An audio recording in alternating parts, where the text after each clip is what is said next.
অতএব কোরআন শব্দের অর্থ হচ্ছে নিত্য পঠ্য একখানা কিতাব, যেটি প্রতিটি মুহূর্তে তার তেলাওয়াত অবিরাম চলছে, কোনো মুহূর্তে তার তেলাওয়াত বন্ধ হচ্ছে না।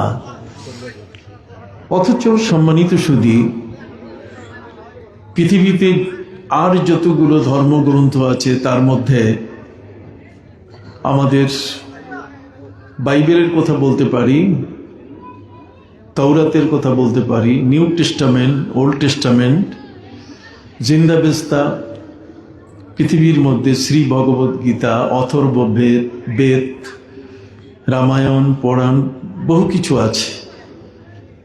কিন্তু এই সমস্ত ধর্মগ্রন্থের পাঠকের সংখ্যা নিতান্তই কম। আমি আমেরিকা, ইউরোপ সফর করে দেখেছি যে তাদের ধর্মগ্রন্থগুলো পাঠ করার মানুষ নাই। তাদের গির্জার অভাব নেই। তাদের একটা রিলিজিয়াস সিটি হচ্ছে বাফেলো, আমেরিকার নিউ ইয়র্কের একটি বড় শহর, যেটাতে প্রতি 500 গজ পর পর এক একটা করে গির্জা পাওয়া যাবে। কিন্তু সেই গির্জাগুলোতে এখন আর খ্রিস্টানরা আসে না, পাদ্রী নেই। গির্জাগুলো এখন দস্তুর মতো বিক্রি হচ্ছে এবং আমাদের ইসলাম ধর্মের মুসলমান যারা, তারা আমেরিকা এবং ইউরোপের সেই গির্জাগুলো যে কোনো মূল্যে হোক তারা সেটাকে খরিদ করে নিয়ে তারা সেখানে মসজিদ বানাচ্ছেন। এটি আল্লামা ইকবালের একটি ভবিষ্যৎবাণী ছিল। আল্লামা ইকবাল তিনি বলেছিলেন, মগরিব কি ওয়াদিयों में गूंजे अज़ा हमारी,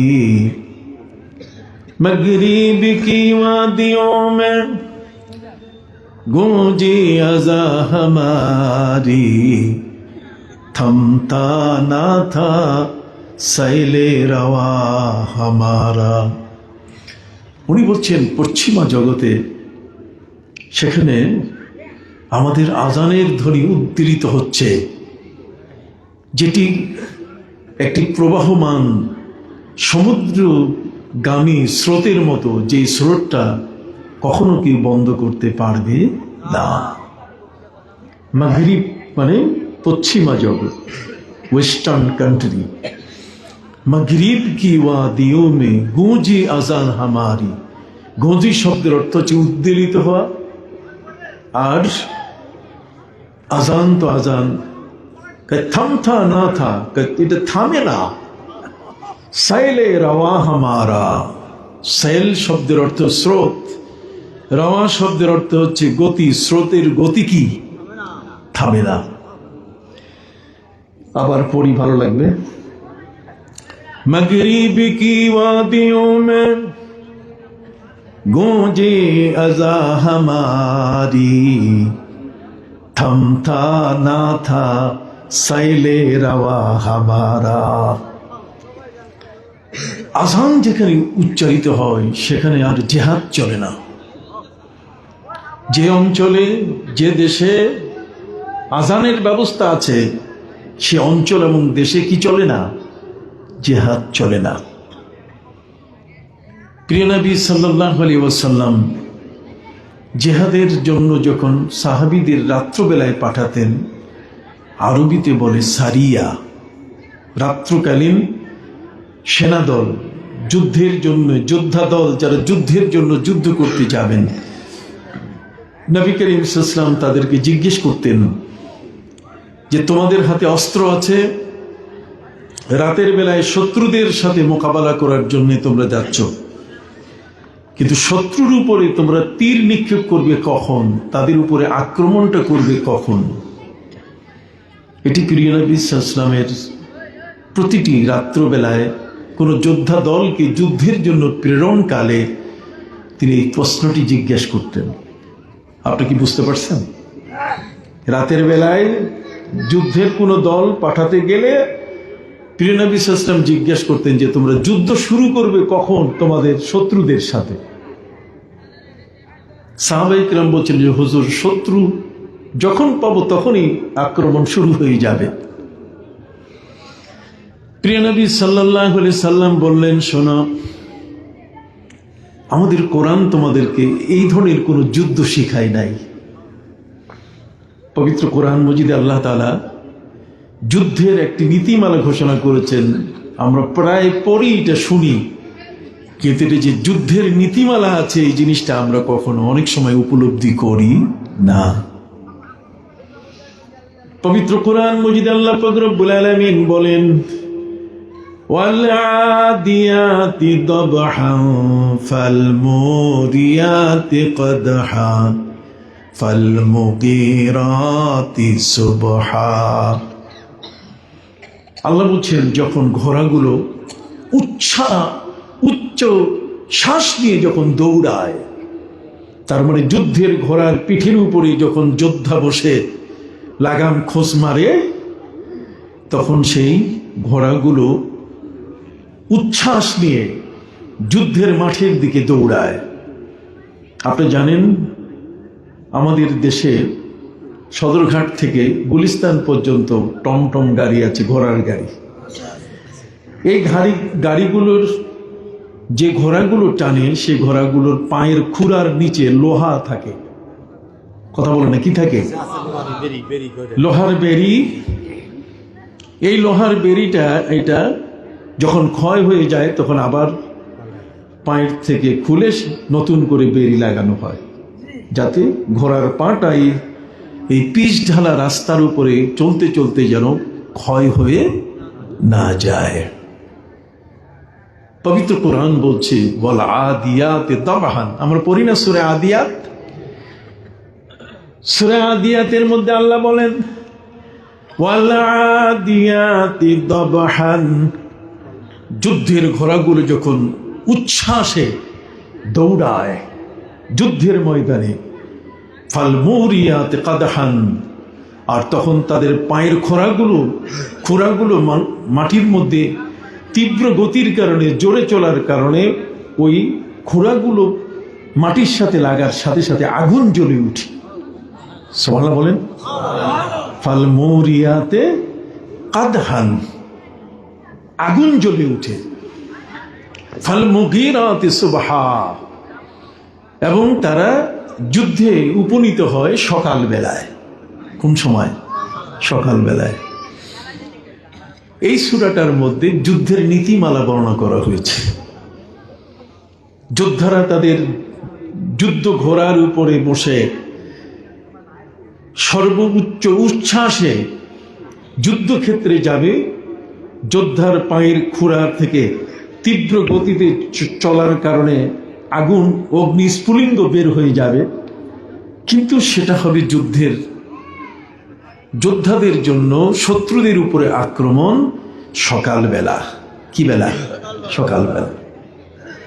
পবিত্র কোরআনের এই সূরাটার আলোকে আমাদের প্রিয় নবী সাল্লাল্লাহু আলাইহি ওয়াসাল্লাম তিনি সাহাবা ইকরামকে জিজ্ঞেস করতেন যে, তোমরা এখন রাতের বেলায় যুদ্ধ করার জন্য যাচ্ছ, শত্রুর উপরে আক্রমণ করবে কখন?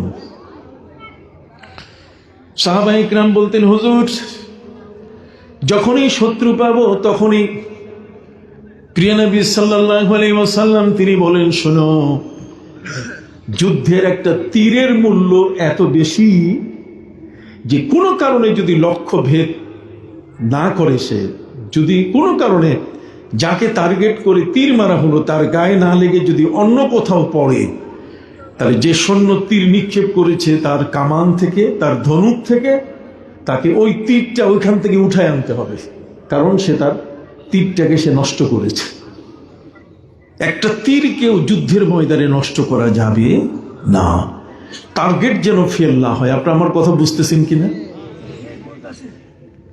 সম্মানিত সুধী, ইসলামে একটা তীরের মূল্য যদি সেটা লক্ষ্যচ্যুত হয়, যেখানে মারার সেখানে না মেরে যদি ভিন্ন জায়গায় পড়ে, তাহলে যিনি তীর নিক্ষেপ করেছেন তাকে যাইয়া সেটা আনতে হবে। এটা কঠিন না সহজ? আবার সবাই বলেন, এটা কঠিন না সহজ? জটিল, কঠিন। কি বলেন, ঠিক কিনা? ইসলামের হিসাব নিকাশ থেকে এরকমই যে কোনোভাবে কোনো একটি জিনিসকে নষ্ট করার কোনো সুযোগ নাই। ভাত অতটুকুই খাবেন যতটুকু খাইতে পারেন, তরকারি ততটুকুই পাক করবেন যতটুকু পরিবারের দরকার। কি বলেন? কুলু ওয়াশরাবু ওয়ালা তুসরিফু, খাও পান করো কিন্তু নষ্ট করো না। কথা বুঝতে পারছেন? ভাইদের খেদমতে আরজ করতে চাই, সাহাবা ইকরাম যখন নবীজিকে উত্তর দিতেন যে যেখানেই শত্রু পাবো সেখানেই আক্রমণ, নবী করিম সাল্লাল্লাহু আলাইহি ওয়াসাল্লাম বলছেন না, তোমরা ফজর পর্যন্ত, কোরআন বলছে ফাল মুগিরাতে সুবহা, সকালবেলায়, সুবহান শব্দের অর্থ ফজর, এখানে তোমরা ফজর পর্যন্ত অপেক্ষা করবে। যেখানে তোমরা গিয়েছো যুদ্ধ করার জন্য, সেই জায়গায় যদি ফজরের আজান শোনা যায়, আজান পর্যন্ত অপেক্ষা করবে। যদি আজান শোনা যায়, স্টপ, আর তোমাদের যুদ্ধ করার কোনো অনুমতি নাই। কারণ আজান হচ্ছে ইসলামের সবচেয়ে বড় নিশানা। কথা বল না? ইসলামের যতগুলো নিশানা আছে তার মধ্যে সবচেয়ে বড় নিশানা কি? আজান। আজান মানে মিনারে মুয়াজ্জিনের সেই হাত, আল্লাহু আকবার, আল্লাহু আকবার, আল্লাহু আকবার, আল্লাহু আকবার, আশহাদু আল্লা ইলাহা ইল্লাল্লাহ। এরপরে পর্যায়ক্রমে আশহাদু আন্না মুহাম্মাদার রাসূল। আল্লাহর মহানত্ব, তার উঁচাই, তার অসীম মর্যাদা, এবং পাশাপাশি তিনি যে একক, তিনি ছাড়া যে পৃথিবীতে আর কেহ নাই, তার স্বীকৃতির পাশাপাশি প্রিয় নবী সাল্লাল্লাহু আলাইহি সাল্লাম যে তার রসুল, সেটাকে ঘোষণা করা। আল্লাহর একত্ববাদ আর নবীর রিসালাত, এই দুটোই হলো আমাদের মূল বিষয়। জোরে বলেন, দুটি হলো কি মূল বিষয়। যে কারণে আরবের মধ্যে সবচেয়ে বড় যে সমস্যার বিষয়টা ছিল যে হুদাইবিয়ার সন্ধিতে আমাদের প্রিয় নবী সাল্লাল্লাহু আলাইহি ওয়াসাল্লামের সাথে যখন কাফেরদের বাধা সৃষ্টি হলো যে তারা নবীকে মক্কায় ঢুকতে দিবে না, তখন নবীজি তাদের সাথে যে সন্ধি চুক্তি করেছিলেন, এই সন্ধি চুক্তিনামা এটা লিখেছিলেন হযরতে আলী রাদিয়াল্লাহু তাআলা আনহু। হযরত আলী রাদিয়াল্লাহু তাআলা আনহু তিনি লিখতে গিয়ে লিখলেন হাযা সুলহ, তার মানে এই সন্ধিটি মিন মুহাম্মাদিন রাসূলিল্লাহি মা রাইসিল কুফার আবি সুফিয়ানা।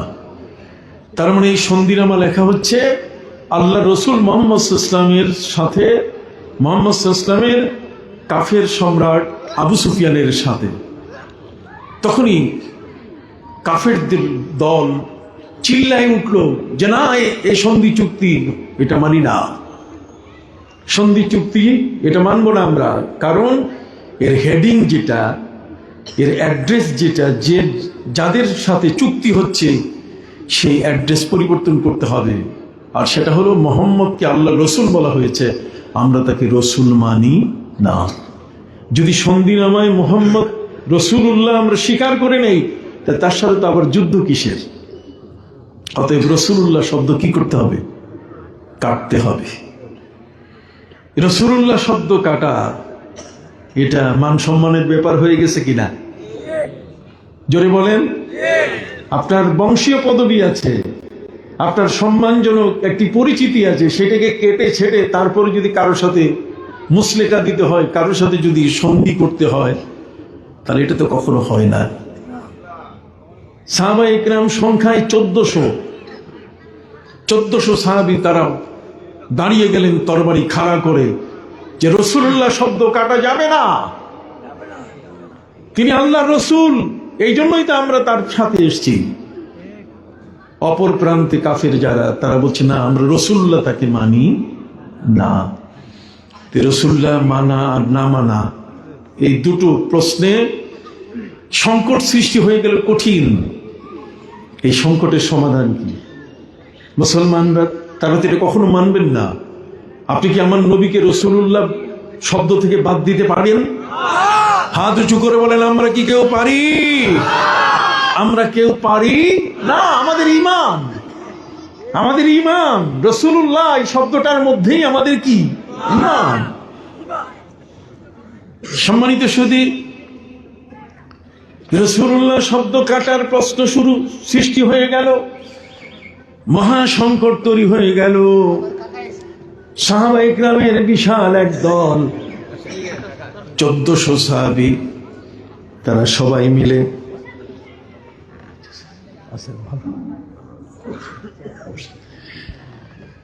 1400 সাহাবী, তারা সবাই মিলে তারা বললেন নাম কাটা, রাসূলুল্লাহ কাটা যাবে না। আপনি জানেন আরবের মধ্যে একটা ছোট্ট পরীক্ষা হয়েছিল, সেই পরীক্ষার মধ্যে 3 জন পরীক্ষার্থী তারা উত্তরপত্রে লিখবে। প্রশ্ন ছিল একটা, হুইজ মোহাম্মদ, মোহাম্মদ সাল্লাল্লাহু কে? কিন্তু এর উত্তর দেবেন 3 জন ছাত্র, 3 জন পরীক্ষার্থী হলে। 3 জন পরীক্ষার্থীর মধ্যে একজন হচ্ছে আবু জাহেল, আরেকজন হচ্ছে আবু লাহাব, আরেকজন হচ্ছে আবু বকর। এসব আবু জাহেল, আবু লাহাব, আবু বকর। প্রশ্নপত্র কি? একটা, যে মোহাম্মদ সাল্লাল্লাহু আলাইহি ওয়াসাল্লাম কে, হুইজ মোহাম্মদ। আবু জাহেল উত্তরপত্রে লিখল, মোহাম্মদ হলেন আব্দুল্লাহর পুত্র। মিথ্যা কথা নয়, এটা সত্য কথা। তিনি যে আব্দুল্লাহর পুত্র, এটা সত্য। আবু লাহাব উত্তরপত্রে লিখল যে মোহাম্মদ হলেন আব্দুল মুত্তালিবের নাতি। এটাও তো ঠিক, তিনি তো, তার দাদা হলেন আব্দুল মুত্তালিব। কথা বুঝতে পারছেন? আবু বকর সিদ্দিক রাদিয়াল্লাহু তাআলা তিনি উত্তর লিখলেন যে মোহাম্মদ হলেন আল্লাহর রসুল। তিনি যে আল্লাহর রসুল, এটা তো মহাসত্য। এখন এই 3টা খাতা একজন পরীক্ষককে দেয়া হলো, যেটার মধ্যে আপনি মার্কিং করেন, নাম্বারিং করেন, কোন পরীক্ষার্থী উত্তরদাতা কতটুকু উত্তর লিখেছে সঠিক। সাধারণ ব্যক্তি যারা, তারা বলবে যে 3 জনই ঠিক বলেছে। যে বলেছেন মোহাম্মদ আব্দুল্লাহর পুত্র, তারটাও ঠিক। আর যার উত্তরপত্রে লেখা আছে মোহাম্মদ খাজা আব্দুল মুত্তালিবের নাতি, এটাও ঠিক। মোহাম্মদ আল্লাহ রসুল যিনি লিখেছেন, এটাও কি ঠিক। 2 জনকে 100, একেবারে 100, 3 জনকে। কিন্তু একজন বিচক্ষণ নবী প্রেমিক আল্লাহর ওলি বড় পীর আব্দুল কাদের জিলানীর মতো, ঠিক এরকম ভাবে এই যে জৌনপুরি হুজুরদের মতো, এদের চোখের পাওয়ার আরেক রকম। আমাদের সাথে চোখের পাওয়ারের কি নাই, মিল নাই। হযরত উমর, তারও 2টা চোখ ছিল, আমাদের 2টা চোখ। আমাদের এই চক্ষু দিয়ে 20 মাইল দেখি, আর হযরত উমর নবীর মসজিদের মিম্বারে বসে 900 কিলোমিটার দেখছে। তাহলে ওই চোখ আর আমার 2 চোখ কি না, এক না। হযরত উমরকে বলা হয়েছে যে আজকের জুমার নামাজের খুতবায় আপনি যে বক্তব্য দিলেন, সেই বক্তব্যের মাঝখানে একটি অপ্রাসঙ্গিক বিষয় এসছে, আর সেটা হলো এই, আপনি বলছিলেন তাকে লক্ষ্য করে, ইয়া সারিয়াত আল জাবাল, সারিয়াত সেনাপ্রধান, তুমি পাহাড়ের পথ ধরো। আপনার এখানে এই বিষয়ের কোনো সাবজেক্ট ছিল না। হযরত উমর রাদিয়াল্লাহু তাআলা বললেন যে আমি মিম্বরে দাঁড়িয়ে যখন খুতবা দিচ্ছিলাম, তখন আমার দৃষ্টি চলে গেল এখান থেকে 900 কিলোমিটার দূর ইরানের নাহাবান এলাকায়। সেখানে আমার সৈন্যরা বিপদে পড়েছে, এই জন্য এখান থেকে আমি তাদেরকে কমান্ড দিলাম। তখন মেঠোফোন ছিল না, তখন টেলিগ্রাম এই ধরনের কিছু ছিল না। হযরত উমর বলেন, আমি তাদেরকে যে কথা বলেছি, পথ দেখিয়েছি, তাদেরকে যে নির্দেশ দিয়েছি, তারা ফিরে আসলে তোমরা জিজ্ঞাসা করবে। সপ্তাহখানেক পর ফিরে আসার পরে তারা জিজ্ঞাসা করলেন, গত জুমার দিনে এই সময়ে হযরত উমর তোমাদেরকে কি কখনো পাহাড়ের পথ ধরার জন্য বলেছেন? হ্যাঁ, হযরত উমরের কণ্ঠ আমাদের কানে ভেসে এসেছে। তাহলে সেই হযরত উমরের কণ্ঠের শক্তি আর তার দৃষ্টি শক্তি আমার সাথে আমি মিলাতে পারবো না। প্রিয় নবী সাল্লাল্লাহু আলাইহি ওয়াসাল্লাম বলছেন, ওয়াল্লাহি ইন্নী লা আরাকুম মিন যাহরি কামা আরাকুম আমামি। খোদার কসম, আমি তোমাদেরকে সামনে যেমন দেখি তেমন পিছনে দেখি। এখনই সামনে আর পিছনে দেখার ক্ষেত্রে আপনি নবীর সাথে নিজকে তুলনা করতে পারেন? প্রিয় নবী সাল্লাল্লাহু আলাইহি ওয়াসাল্লাম বলছেন, ওয়াল্লাহি ইন্নী লাআরাল জান্নাতা ওয়া জাহান্নামা মিন হাহুনা।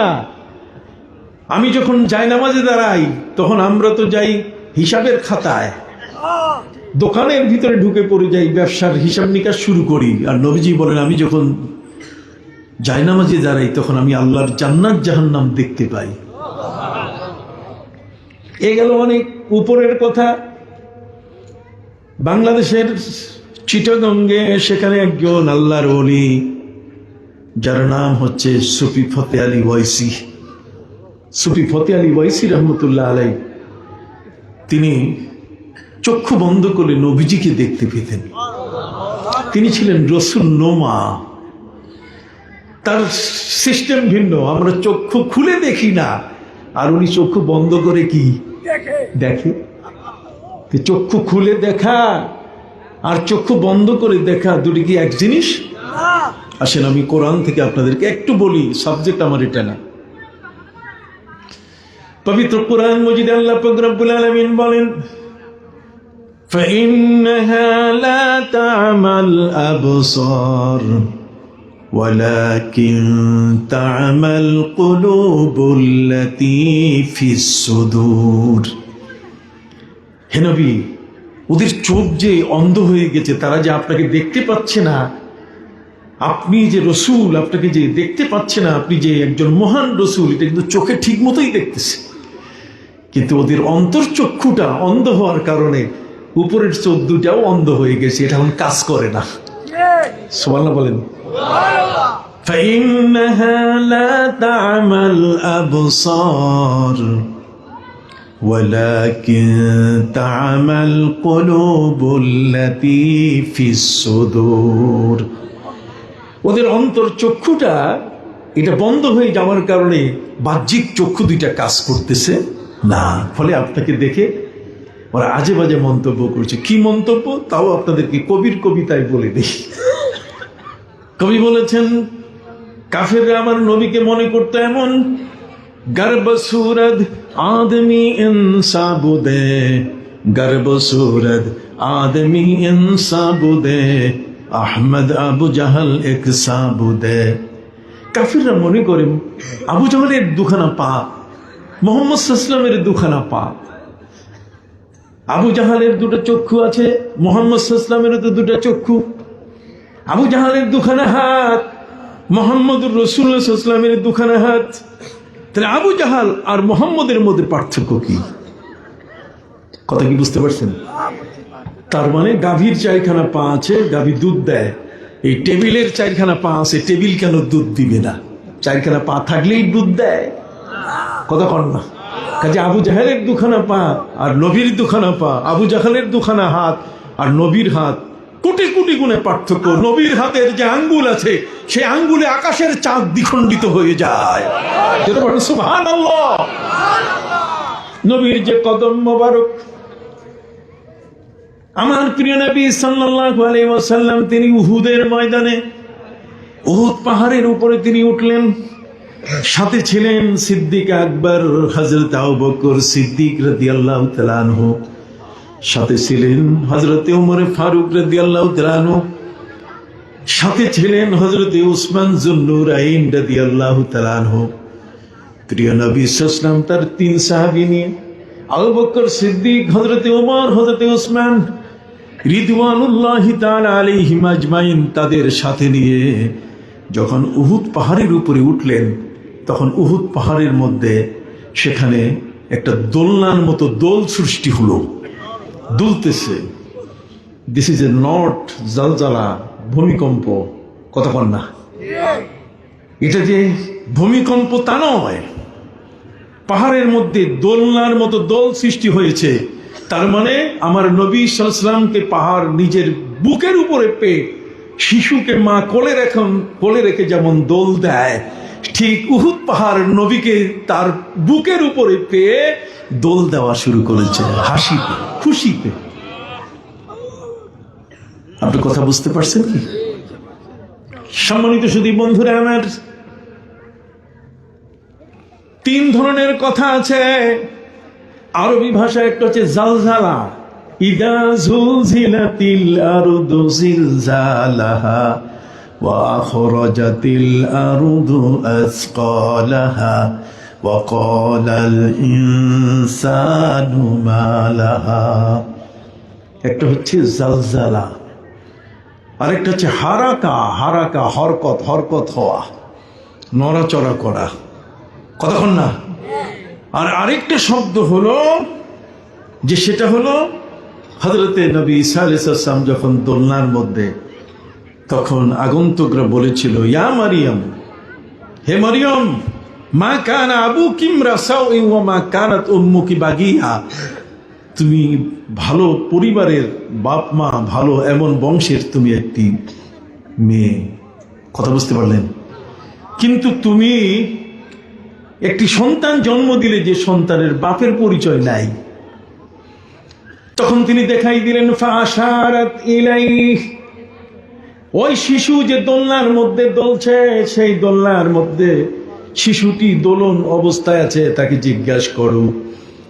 তখন তারা বলেছে, ক্বালু কাইফা নুকাল্লিমু মান কানা ফিল মাহাদি সাবিয়া। দোলনার মধ্যে যে শিশুটা দোল খাচ্ছে, এই শিশুর সাথে কথা বলে সে কি উত্তর দিতে পারবে?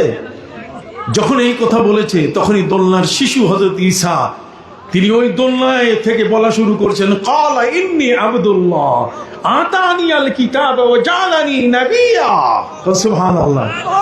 ছোট্ট শিশুর মুখ থেকে আল্লাহ জবান চালু করে দিয়েছেন, আনতাকানাল্লাহুল্লাযী আনতাকা কুল্লা শাই। একটু আওয়াজটা বন্ধ করেন। সম্মানিত সুধী বন্ধুরা আমার, আমি আপনাদের দৃষ্টি আকর্ষণ করছি, এদিকে একটু দেখেন। আপনি জানেন আমাদের প্রিয় নবী সাল্লাল্লাহু আলাইহি ওয়াসাল্লাম তিনি যখন উহুদের উপরে উঠেন, উহুদ পাহাড় সম্পর্কে নবীজি একটা মেসেজ দিয়েছেন বড় মারাত্মক, যার উপরে ভিত্তি করে কানাডিয়ান 69 জন বিজ্ঞানী কালেমা পড়ে মুসলমান হয়েছে। কতজন বিজ্ঞানী মুসলমান হওয়া এটা হেন তেন কথা না, বাস্তব প্রমাণ ছাড়া সহজে ঈমান আনা কঠিন।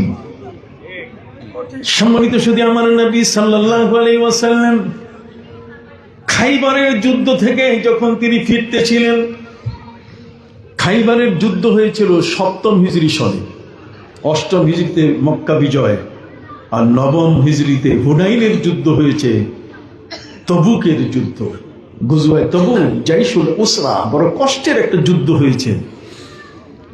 সম্মানিত সুধী, নবী করিম সাল্লাল্লাহু আলাইহি ওয়াসাল্লাম খাইবারের যুদ্ধ থেকে যখন মদিনায় ফিরতেছিলেন, মদিনায় ফেরা অবস্থায় উহুদ পাহাড় যখন তার নজরে পড়ল, কি অনেক দূর থেকে ফেরার সময় বাড়ির কাছে যদি উঁচা বিল্ডিং থাকে, কোন মসজিদের মিনারা থাকে, তাহলে কি আমরা দেখি না? কেমন মানুষ কথা বলে না, দেখি কি না? আমরা দেখি, আমরা দেখেই বুঝতে পারি যে এটা আমার বাড়ির, আমার এলাকার মিনারা। আমার নবী সাল্লাল্লাহু আলাইহি ওয়াসাল্লাম যখন খাইবারের যুদ্ধ থেকে ফিরতেছিলেন, তখন তিনি তার নজরে পড়ে গেল উহুদ পাহাড়। উহুদ পাহাড় নজরে পড়ার সাথে সাথে প্রিয় নবী সাল্লাল্লাহু আলাইহি ওয়াসাল্লাম বললেন, জাবাল উহুদ ইউহিব্বুনা ওয়া নুহিব্বু। এই উহুদ আমাদেরকে ভালোবাসে, আমরা উহুদ পাহাড়কে ভালোবাসি। নবী করিম সাল্লাল্লাহু আলাইহি ওয়াসাল্লাম বলছেন, জান্নাতে যখন জান্নাতীরা প্রবেশ করবে, তো জান্নাতের যে বিশাল গেট হবে, ওই গেটের ডান পাশেই এই উহুদ পাহাড়, সেখানে আল্লাহ তাআলা তাকে বসায় রাখবেন। উহুদ পাহাড়টা থাকবে কোথায়? জান্নাতের রোকন হয়ে, জান্নাতের দরজার ডান পাশে এই উহুদ পাহাড়টাকে রাখা হবে। কেন? এই পাহাড়টা নবীকে ভালোবেসেছে। আমার নবীকে ভালোবাসার কারণে আল্লাহ তাআলা প্রত্যেককে প্রতিদান দেবেন। সেই প্রতিদানের মধ্যে পৃথিবীতে যে সকল প্রাণী নবীদেরকে ভালোবেসেছে, যে সকল জড় অজড় পদার্থ নবীকে ভালোবেসেছে, আল্লাহ তাআলা কিয়ামতের ময়দানে ওই জড় অজানো এই সমস্ত প্রাণী অপ্রাণী যেগুলো, সেগুলোকেও আল্লাহ পাক রব্বুল আলামিন তার মহান জান্নাতের সুযোগ করে দেবেন।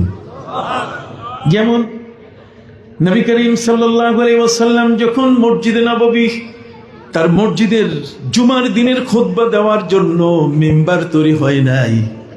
মিম্বার শব্দের অর্থ যে উঁচু জায়গা, যেখানে খতিব সাহেব জুমার দিনে দাঁড়াইয়া খুতবা দান করেন, এই উঁচু জায়গাটার নাম হচ্ছে কি? মিম্বার। এটা নাবার শব্দ থেকে আসছে। নাবার বলে খেজুরের উপরের যে চোষাটা, খেজুরের গোশতের উপরে যে আবরণটা পড়ে। আপনারা সহজ কথায় বুঝতে পারেন, এই যে আমরা কমলা লেবু খাই কিনা, তো কমলা লেবুর উপরে একটা চোষা থাকে না, একটা প্রোটেকশন ঢাকনা থাকে কিনা, উপরে কভার থাকে কিনা। আপেলের উপরেও একটা কি থাকে? কভার। এটা কভার না থাকলে এটা পচে যেত, কিন্তু আপেল কভারটাকে আল্লাহ তাআলা এমন ভাবে এটাকে মেকানিজম করে আল্লাহ তাআলা দান করেছেন যে এটা যদি এখান থেকে অস্ট্রেলিয়া যায়, অস্ট্রেলিয়া থেকে আমার দেশে আসলেও কোনো নষ্ট হবে না। আমার সুযোগ থাকলে সে সম্বন্ধে আমি কথা বলবো। আমি আপনাদের খেদমতে আরজ করতে চাই, প্রিয় নবী সাল্লাল্লাহু আলাইহি ওয়াসাল্লাম মদিনা মুনাওয়ারায় যখন মসজিদ তৈরি করলেন, তখন উঁচা জায়গা, এটা ইটের উপর ইট, মাটির ইট দিয়ে উঁচা তৈরি করতে হলো। কথা বুঝতে পারছেন? কিন্তু ভালো একটা মিম্বার তৈরি করার সুযোগ হয় নাই। নবী করিম সাল্লাল্লাহু আলাইহি ওয়াসাল্লাম প্রাথমিক অবস্থায় মনে করলেন মিম্বারই নাই, তখন একটা গাছের ডাল, এটা পিঠের মধ্যে ভর দিয়ে নবী করিম সাল্লাল্লাহু আলাইহি ওয়াসাল্লাম জুমার খুতবা দিতেন।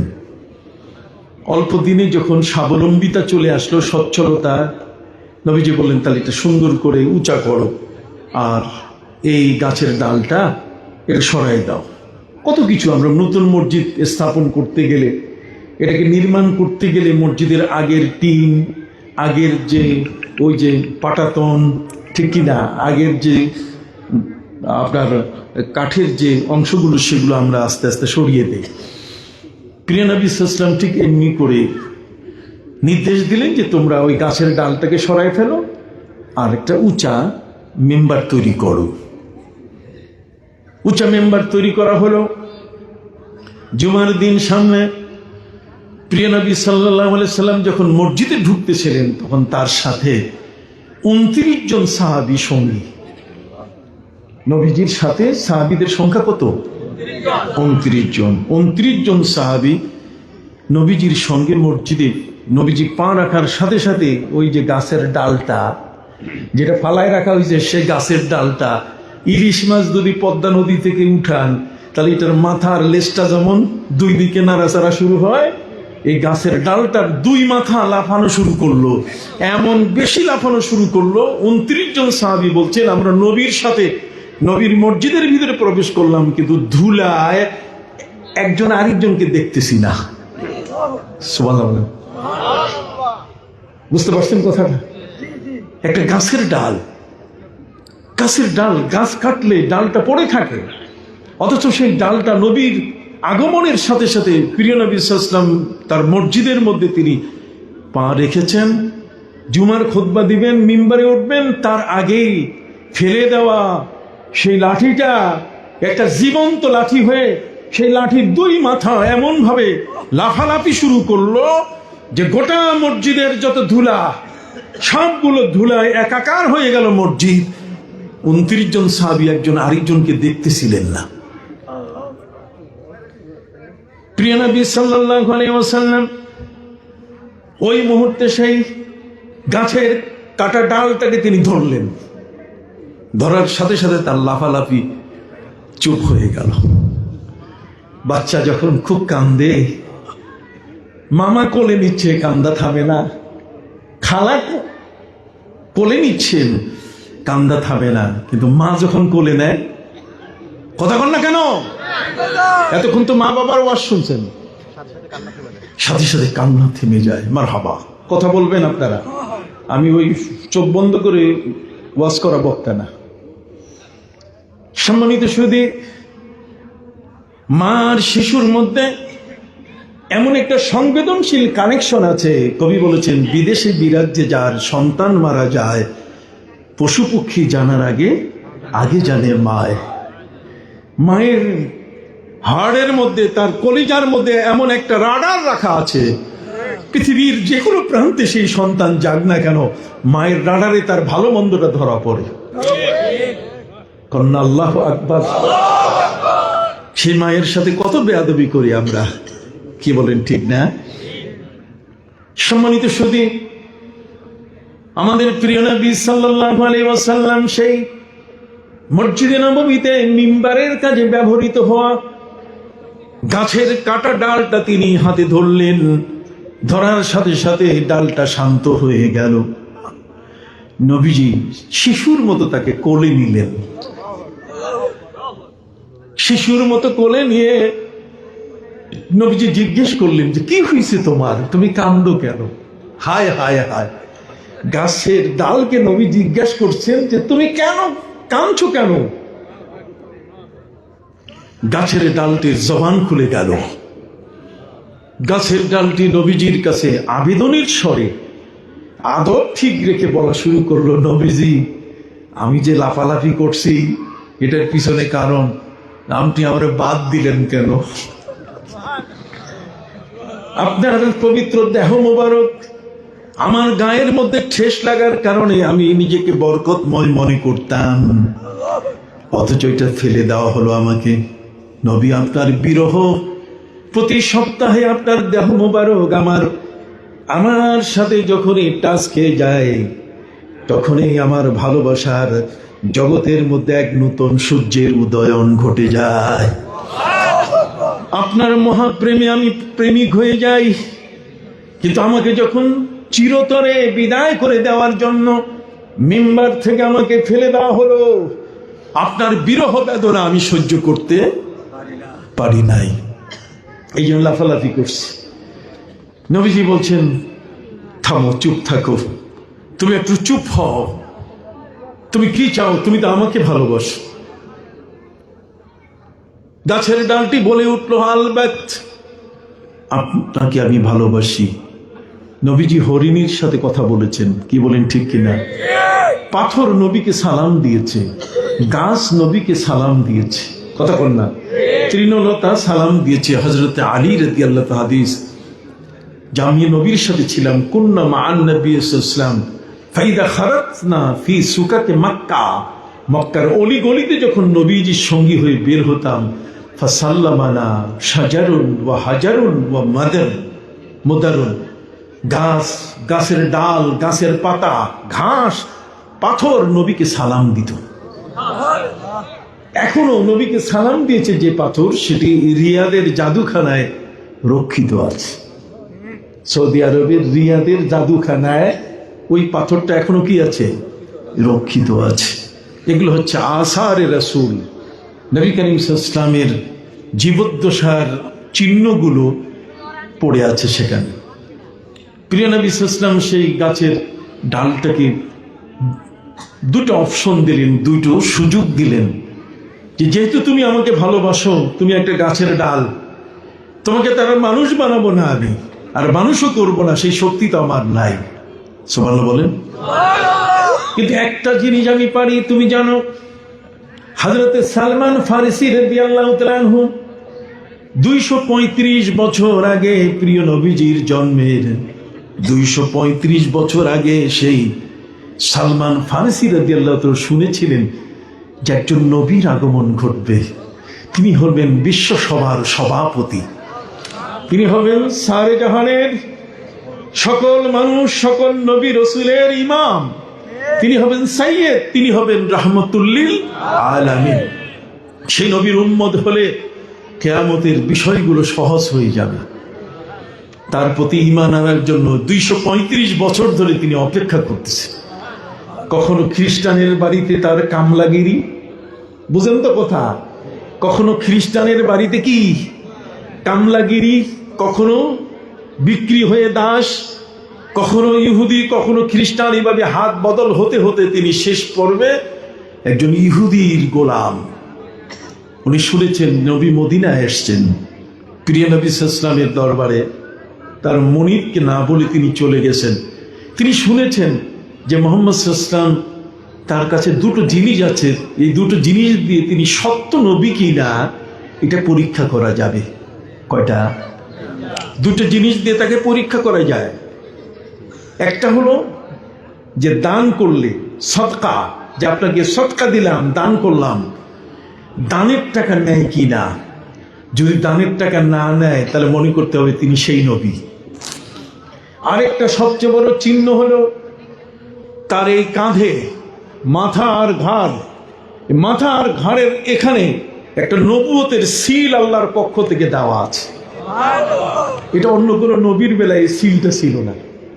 এই সিলটা হচ্ছে আমাদের কবুতর, আপনারা দেখেছেন কিনা, একটু কথা বললে খুশি হব। কবুতর, এই কবুতরের যে গলার মধ্যে যে সুন্দর এক ধরনের সাজানো প্যাখনগুলো থাকে, ঠিক এমনি করে নবী করিম সাল্লাল্লাহু আলাইহি ওয়াসাল্লামের সেই কাঁধ মোবারকে ওই ধরনের কবুতরের পশমের আকারে একটা গোলাকার নবুয়তের সিল আল্লাহ মেরে দিয়েছেন, যাতে তারপরে আর কেউ নবী দাবি করতে না পারে। সিল মা কানা মুহাম্মাদুন আবা আহাদিম মির রিজালিকুম ওয়ালাকির রাসূলুল্লাহি ওয়া খাতামান নবীন। তিনি নবীর শেষ নবী, এজন্যই ঘাড়ের মধ্যে এই সিলটা আছে। নবীজিকে চিনতে গেলে তার দুইটা জিনিস সবচেয়ে বড়, তড়িৎ গতিতে খুব তাড়াতাড়ি কোন রকম পরীক্ষা নিরীক্ষা ছাড়াই বোঝা যাবে। একটা হলো দানের টাকা নেন কিনা, আর ঘাড়ের মধ্যে সিলটা আছে কি না। এটা তিনি 235 বছর আগের থেকে এটা লালন করে করে তিনি আসতেছিলেন। সুবহানাল্লাহ বলেন। সম্মানিত সুধী, প্রিয় নবী সাল্লাল্লাহু আলাইহি ওয়াসাল্লামের দরবারে যখন তিনি সদকা দানের টাকা দিলেন, নবীজি বললেন আমি দান খাই না, দান আমি খাই না। কয় তাহলে আমি আপনার কাঁধের দিকে একটু যেতে চাই। নবীজি বুঝতে পারছেন যে সে তো আমাকে চিনতে চায় যে আমি নবী কিনা। তখন নবী করিম সাল্লাল্লাহু আলাইহি ওয়াসাল্লাম তার কাঁধের কাপড়টা সরাই দিলেন। সরাই দেওয়ার সাথে সাথে নবুয়তের সিল দেখে হযরত সালমান ফারসি আর এক সেকেন্ড দেরি করেন নাই। কথা বলতে, চিল যেমন মুরগির বাচ্চাকে ছো মারে, হযরত সালমান ফারসি রাদিয়াল্লাহু তাআলা নবীজির সেই নবুয়তের সিলটার মধ্যে মুখ লাগাইয়া চুমা দেওয়া শুরু করলেন। সেই সালমান ফারসি নবীকে পেয়ে এখন মনের দুঃখের 235 বছরের ইতিহাস তিনি বলা শুরু করলেন। সুবহানাল্লাহ বলেন। এই 235 বছরের ইতিহাসের শেষটা যেটা, সেটা হলো যে আমি একজন ইহুদির গোলাম। নবী, কি করে আমি রক্ষা পাবো? নবীজি বলছেন তোমার ইহুদিকে বলো যে আমি মুসলমান হয়ে গেছি। নবীজি তাকে কলেমা পড়ালেন। 235 বছর বয়সের একটা মানুষ নবীর কাছে কি কালেমা পড়লেন? অনেক লম্বা হায়াত না? নবীজি সাল্লাল্লাহু আলাইহি সাল্লামের হাতে কালেমা পড়ার পরে এখন তার মুক্তির ব্যাপার। ইহুদির গোলামি থেকে বাঁচবে কেমনে, এই দায়িত্বটি আমরা একজন লোক যদি আমাদের সমাজে হিন্দু থেকে মুসলমান হয়, খ্রিস্টান থেকে মুসলমান হয়, আমরা মনে করি বেটা যা হইছো, তুমি তোমার ভালো কাজ করছো না। আমাদেরও দায়িত্ব আছে তাকে সহযোগিতা করা, ঠিক কিনা? অমুসলিমদের অর্থ দিয়ে, জায়গা দিয়ে তাদেরকে যতটুকু সহযোগিতা দেওয়া যায়, এটা হলো আমাদের দায়িত্ব। অতএব প্রিয় নবী সাল্লাল্লাহু আলাইহি ওয়াসাল্লাম বলেন, ঠিক আছে আমি কি করতে পারি? তুমি তোমার ইহুদি মালিককে বলো। তোমার ইহুদি মালিক কোনো শর্ত দেয় কিনা, না এমনি এমনি ছেড়ে দেয়? ও তো এমনি তেরে বেগুনে জ্বলে উঠবে যে তুমি কালেমা পড়েছো আমার কাছে। হযরত সালমান ফারসি রাদিয়াল্লাহু তাআলা আনহু তিনি গিয়ে ইহুদিকে বললেন, বলি আমি তো কালেমা পড়েছি, আমি মুহাম্মদ সাল্লাল্লাহু আলাইহি ওয়াসাল্লামের এখন ভক্ত, আমি তার এখন উম্মত। কি বলো? আমি তোমার কাছে মুক্তি চাই, তুমি আমাকে মুক্তি দেওয়ার যা বলো আমি তাই করব। ইহুদি বলছে যাতে জন্মের মতো মুক্তি পায়, তার মানে কোনো মতেই যেন মুক্তি পাইতে না পারে। এই জন্য সে দুইটা খুব জটিল শর্ত দিয়ে দিল। একটি শর্ত দিল যে একটা বাগানের মধ্যে খেজুর গাছ লাগাবে। আপনি জানেন খেজুর আর তাল গাছের অবস্থা। খেজুর আর তাল গাছ এগুলো বড় হয় না, এগুলো সহজে ফল দেয় না, এগুলো বহু বছর লাগে তারপরে ফল দেয়। কথা বোঝেন নাই? বাবা লাগাইলে খাইয়ে যেতে পারে না, ছেলে তাও খাইয়ে যেতে পারে না, নাতি পুতি ছাতি ঠ্যাঙ্গা কুড়াল ওই শেষের প্রজন্মের যারা, এরাই কেবলমাত্র কি এই তাল খায়। কিন্তু যে লাগায় সে কি খাইতে পারে না। অতএব ইহুদির চালাকি, ইহুদির সবচেয়ে বড় কঠিন শর্ত হলো যে একটা বাগানের মধ্যে 300 খেজুর গাছ লাগাইতে হবে। ওই খেজুর গাছ বড় হইয়া যেদিন খেজুর ফল দিবে সেদিন তোমার মুক্তি। কি শর্ত জটিল না সহজ? জটিল। একটু মুখ দিয়ে কথা বলেন, জটিল না সহজ? ইসলাম কিন্তু এইভাবে আগায় আসছে। আপনার কাছে ইসলাম আসছে, আর আজকে আপনারা এই জায়গায় এই চাইনপুরে বসে এত বড় একটা সুন্দর জায়গা পাইছেন। এটা বীর বিক্রম আদিত্যের দেশ, কতক্ষণ না? বীর বিক্রম আদিত্য, যার নামে বিক্রমপুর। সেই বীর বিক্রম আদিত্যের সেই সময়কালে বাবা আদম শাহ উনি এসেছিলেন, ওনাকে শহীদ করে দেওয়া হয়েছে, কতক্ষণ না? ওই যে মীরাপাড়ায় শুয়ে আছে। কোথায়? মীরাপাড়ায়, মুক্তারপুর মীরাপাড়ার কাছে যিনি শুয়ে আছেন। সম্মানিত সুধী, এদেশে ইসলাম এমনি এমনি ভেসে ভেসে উড়ে উড়ে আসে নাই, বাতাসে বাতাসে 3G আর 4G মোবাইলে ভেসে আসে নাই। কোন গোগল হুজুর, কতক্ষণ না, এটা গোগলের মাধ্যমে পাঠাই দেয় নাই যে জায়গায় ইসলাম। এখানে আল্লাহর ওলিরা জীবন বাজি করে ইসলামকে আমাদের মাঝে প্রচার করেছেন, যে কারণে ওলিদের কদর আমাদের কাছে অনেক বেশি। সারসিনা, জনপুরি, কতক্ষণ না? আমাদের সমাজে এই সমস্ত ফুরফুরা আউলিয়া ইকরামের অবদান সবচেয়ে কি? না হলে টুপিও পাইতাম না, জামাও পাইতাম না, ইসলামের আদর্শ মসজিদ মাদ্রাসা কিছুই পাইতাম না।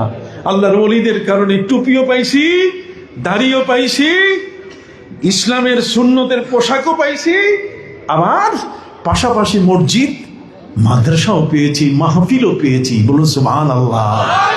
আউলিয়া ইকরামের অবদান কত বড়, আলহামদুলিল্লাহ বলে। সম্মানিত সুধী বন্ধুরা আমার, হযরত সালমান ফারসি রাদিয়াল্লাহু তাআলা আনহু তিনি তার ইহুদি মালিককে বললেন, রে মালিক মনিব, তুমি বলো কি লাগবে তোমার, আমি পরিশোধ করব। সে তো শর্ত দিয়ে দিল 300 গাছের একটা কি খেজুর বাগান। খালি বাগান কইলে হবে না, কি বলতে হবে? খেজুর শব্দটা যোগ করতে হবে, তাহলে বোঝা যাবে যে এটা সাধারণ বাগান না, একটা খেজুর বাগান। আর একটা হচ্ছে 1 বস্তা, 2.5 মণি বস্তা আছে না? এখন তো 25 কেজির চাউলের বস্তা আসছে, এটা আবার 10 কেজি হয় কবে আল্লাহই জানে। এখন তো 1 কেজিও আছে, আছে কিনা? ওই যে ফরচুন অমুক তমুক 1 কেজি। সম্মানিত সুধী, এই যে 2.5 কেজি চালের বস্তা যত বড়, 2.5 মণ, কতক্ষণ না? 2.5 মণের একটা বস্তা যত বড়, ইহুদি শর্ত দিয়ে দিল যে এইরকম 2.5 মণি বস্তার যদি স্বর্ণ তুমি আমাকে দিতে পারো, তাহলে তোমাকে মুক্তি দিব। আপনি চিন্তা করতে পারছেন? সৌদি আরবে এই গত পরশু উঠাইলো কতক্ষণ না 32 লক্ষ এই স্বর্ণের একটা বিশাল বড় বড় বার। আর সেখানে স্বর্ণ কোথায় খুঁজে পাবে? সালমান ফারসি রাদিয়াল্লাহু তাআলা ইসলাম গ্রহণ করলেন যাতে কোনো মতেই সে আমার নবীর কাছে আসতে না পারে। এই জন্য সে জটিল এবং কঠিন শর্ত দিয়ে দিল। একটা হলো 300 খেজুর বাগান, এটা যেদিন ফল দিবে, আর 2.5 মণি বস্তার স্বর্ণ। বলেন তো দেখি, এইগুলো দিয়া ইসলামে আসা, এগুলো কি চারটিখানি ব্যাপার? প্রিয় নবী সাল্লাল্লাহু আলাইহি ওয়াসাল্লামের কাছে চলে এসে তিনি চোখের পানি ছেড়ে দিয়ে বললেন, হুজুর কালেমা তো পড়লাম, কিন্তু মুক্তি পাওয়া বড় কঠিন হয়ে যাবে। ইহুদিকে বললাম, ইহুদি মনিব আমাকে যে শর্ত দিয়েছে। নবী বলেন, শর্ত বলো। শর্ত হচ্ছে 300 খেজুর গাছের একটা বাগান, যেটা ফল দিবে, যতদিন পর্যন্ত ফল দিবে না ততক্ষণ পর্যন্ত আমার মুক্তি নাই। এটা কবে ফল দিবে আর কবে মুক্তি পাবো, তার আগেই তো আমি মারা যাব। আমাকে 2.5 মণি বস্তার বিশাল স্বর্ণের বস্তা সে দিতে বলছে। নবী করিম সাল্লাল্লাহু আলাইহি ওয়াসাল্লাম বলছেন, তুমি একটু বিচলিত হইও না, চলো আমি তোমার জন্য প্রথমে খেজুরের বাগান, সেখানে 300 গাছ লাগাবার ব্যবস্থা করি। মদিনা মুনাওয়ারা থেকে 4 মাইল দূরে হযরত সালমান ফারসি রাদিয়াল্লাহু তাআলা আনহুর মুক্তির জন্য প্রিয় নবী সাল্লাল্লাহু আলাইহি ওয়াসাল্লাম তিনি বাগানে এক এক করে হযরত উমরকে সাথে নিয়ে তিনি চারা গাছ রোপণ করলেন। 300 খেজুর গাছের চারা গাছ রোপণ করে প্রিয় নবী সাল্লাল্লাহু আলাইহি ওয়াসাল্লাম পানির মধ্যে ফু দিয়ে উমরকে বলিল, উমর তুমি প্রতিটি গাছের গোড়ায় একটু একটু করে পানি দিয়ে শেষ করো। হযরত উমর রাদিয়াল্লাহু তাআলা আনহু শেষ করলেন। ইহুদি মুনি তার মালিককে খবর দেওয়া হলো যে দেখো তোমার এই গাছ সালমান ফারিসির মুক্তির জন্য, এটা যেদিন বড় হবে গাছে ফল আসবে, খেজুর পাকবে, খেজুর ধরবে, সেদিন তুমি তাকে মুক্তি দিবে। কাহা যাও বাড়িতে ঘুমাও। সে বাড়িতে গেছে। পরের দিন সকালে খবর দেওয়া হলো যে তুমি এখন আসো, তোমার বাগান দেখো। এক রাতের মধ্যে সব খেজুর গাছ বড় হইয়া ফল ধরে গেছে। সুবহানাল্লাহ, সুবহানাল্লাহ আসতে কইলেন। হযরত সালমান ফারসি রাদিয়াল্লাহু তাআলা আনহু তার খেজুর গাছের বাগান এক রাতের মধ্যে কি হয়ে গেল? কেউ কেউ বলেছেন এটা 10 বছর সময় নিয়েছে। কথা বলে গেছে, যেটাই নেই 10 বছর হোক আর এক রাত হোক। প্রিয় নবী সাল্লাল্লাহু আলাইহি সাল্লাম তাকে মুক্তির জন্য যে ব্যবস্থা দিলেন, সেই ব্যবস্থায় ইহুদি তার সাথে আর পারল না। এখন এক বস্তা কি স্বর্ণ লাগবে, পাবে কই? নবী তো স্বর্ণের ব্যবসা করেন নাই, উনি তো জুয়েলারি ব্যবসায় ছিলেন না। অতএব প্রিয় নবী সাল্লাল্লাহু আলাইহি ওয়াসাল্লামের কাছে একজনই একটা নাকের ফুল, একজন মহিলা একটা নাকের ফুল হাদিয়া দিয়েছেন নবীজি সাল্লাল্লাহু আলাইহি ওয়াসাল্লামকে। নবী করিম সাল্লাল্লাহু আলাইহি ওয়াসাল্লাম তিনি খবর দিয়ে দিলেন সালমান ফারসিকে যে আসো, তোমার মালিক যে স্বর্ণ চাইছে, আসো। প্রিয় নবী সাল্লাল্লাহু আলাইহি ওয়াসাল্লাম তিনি বললেন যে আমি যদি দেই বস্তা, তো বলবে যে এটা বস্তা ছোট, তুমি তোমার মালিকের কাছ থেকে বস্তা নিয়ে আসো, যে কত বড় বস্তা এসে স্বর্ণ চায়, ওইটা ওর কাছ থেকে নিয়ে আসো, যাতে সে না করতে না পারে। আল্লাহর নবী সাল্লাল্লাহু আলাইহি ওয়াসাল্লাম সালমান ফারসি রাদিয়াল্লাহু তাআলা আনহুর কাছে সে আনিত বস্তার মধ্যে ওই স্বর্ণের কানের দুলটাকে তিনি ফু দিয়ে রেখে দিলেন। চোখের নিমেষে গোটা বস্তা যত বড় সব স্বর্ণে ভরে গেল। তাই তুমি দিয়ে দাও। সুবহানাল্লাহ বলেন। এই জগতের মধ্যে আমার নবী তো এমনই এক মহান নবী। গর্ব সুরত আদমি ইনসাবুদে আহমদ আবু জাহাল এক সাবুদে। যারা বলে আবু জাহালের দুখানা পা আছে, মুহাম্মদ সাল্লাল্লাহু আলাইহি ওয়াসাল্লামের দুখানা পা, আবু জাহালের দুখানা হাত আছে, মুহাম্মদ সাল্লাল্লাহু আলাইহি ওয়াসাল্লামের দুখানা হাত, এই তুলনা কি ঠিক?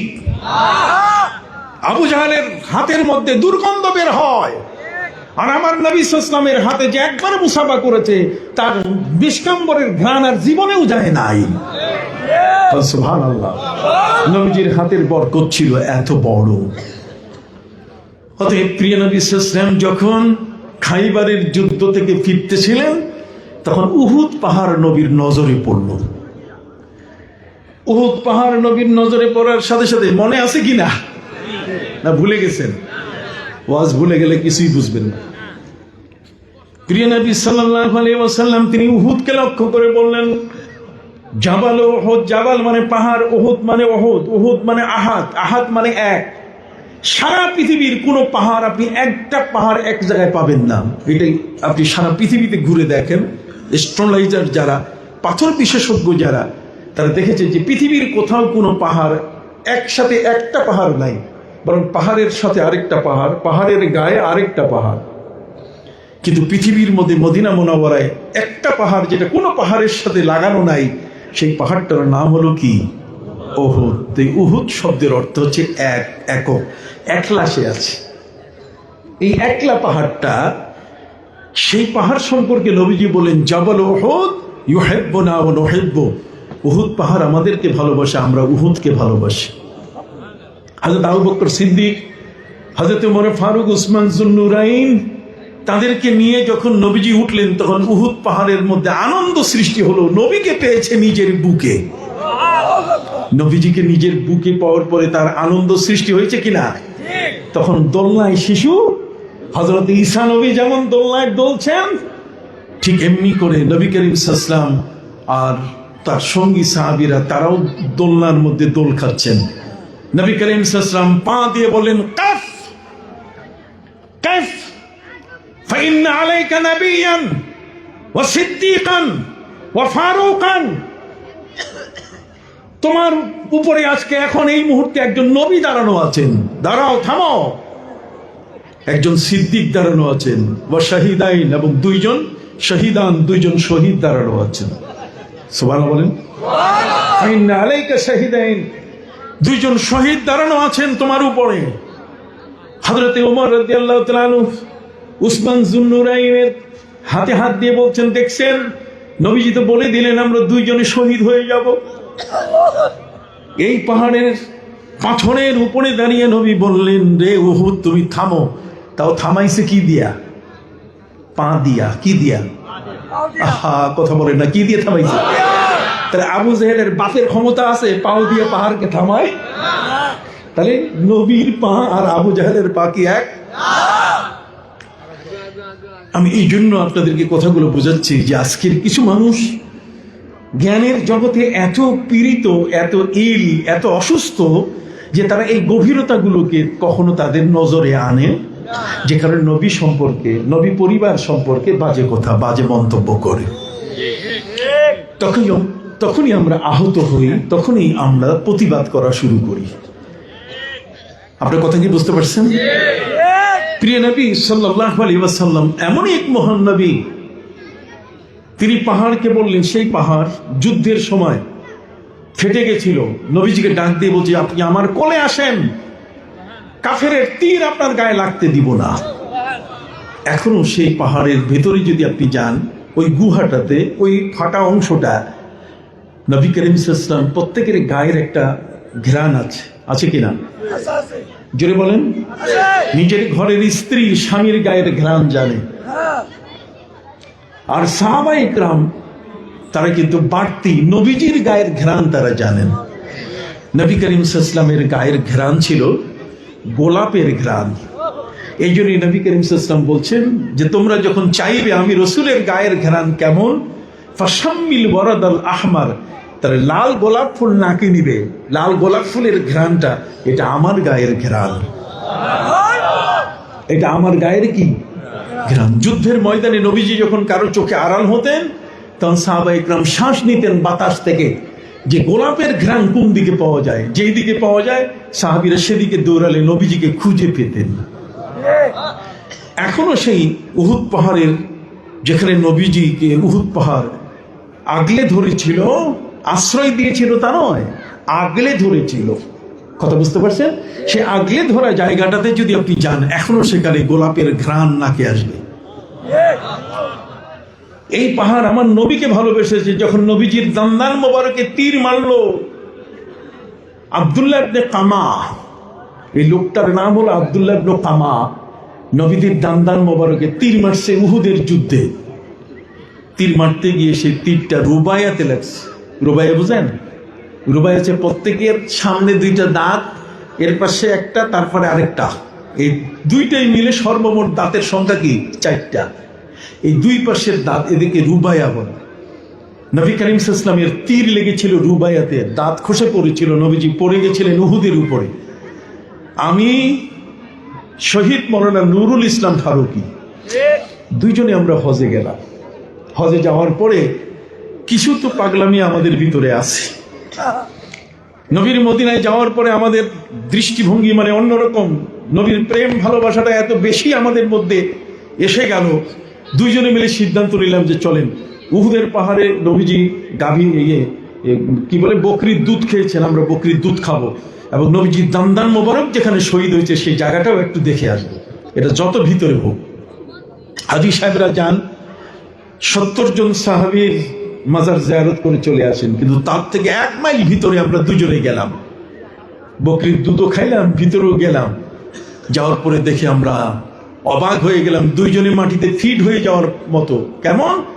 যে ওই যে উহুদ পাহাড়, নবীজি সেখানে ছিলেন, কাফের যখন তীর মেরেছে নবীজি পড়ে গেছিলেন, এই উহুদ পাহাড়টা এর উপরে পড়লে যেন নবীর কোনো কষ্ট না হয়, এই জন্য উহুদ পাহাড়টা নবীর জন্য এটা ফোমের বালিশ, যেমন তুলার তোষক যেমন ঠিক এরকম ভাবে হয়ে গেছিল। আমি একটু উদাহরণ দিই তা আপনাদের সহজ হবে। আলেমদের তো ওয়াজ শুনেন। হযরত ইউনুস নবী আলাইহিস সালাম, তার গ্রাম ছিল কাইনুকা। নাম কি? আমি কাইনুকাতে গিয়েছি। কাইনুকা গ্রাম থেকে হযরত নবী ইউনুস আলাইহিস সালাম যখন তিনি গ্রামবাসীদের অত্যাচারে ইসলাম প্রচার করাটা অন্যায় ছিল, যে কারণে গ্রামবাসীরা তাকে মারার জন্য যখন উদ্যত, তিনি বললেন আল্লাহর গজব আসবে।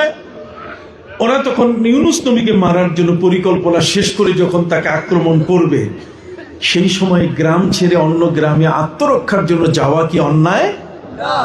যারা সবাই বলেন যাওয়া কি অন্যায়? কিন্তু ওই গ্রামটা হলো ঠিক আপনাদের পদ্মা নদীর মতো। এই যে পাশের পদ্মা নদী, তার ওই পারের গ্রাম, এই গ্রামে আর তিনি থাকবেন না, ওই গ্রামে চলে যাবেন। যেমন নবীজি যখন মক্কায়, তার উপরে যখন কঠিন অত্যাচার হচ্ছিল, তখন নবী করিম সাল্লাল্লাহু আলাইহি ওয়াসাল্লামকে মদিনার মানুষেরা এসে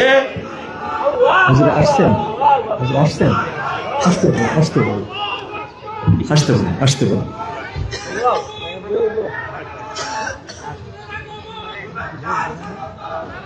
নারায়ে তাকবীর, নারায়ে রিসালাত।